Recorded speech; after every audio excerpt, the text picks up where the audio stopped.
Again, this is not a new tradition, although it may seem new.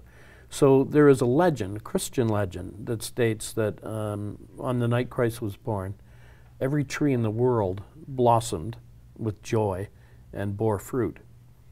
But the custom of decorated trees actually goes back 5,000 years to the time of the Celtic Druids.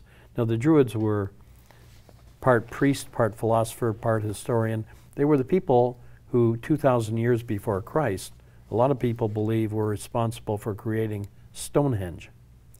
And they had two trees that were sacred to them, the pine and the oak.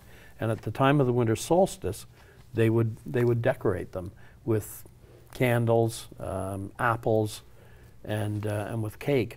And of course, decorating trees with apples was meant to be reminiscent of the paradise tree in the Garden of Eden, where Eve picked the apple.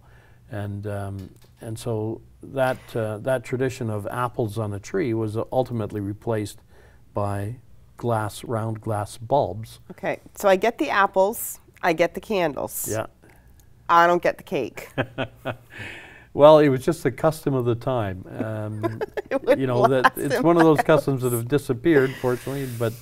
But I mean, up until the 1890s, people were still putting food on trees. Up until the 1890s, the custom was strings of brightly colored dyed popcorn with berries and nuts. And then eventually the glass bulbs started to replace them. They were brought out in 1880 by the F.W. Woolworth Company, and they said that by 1890 they were selling about 200,000 of them a year.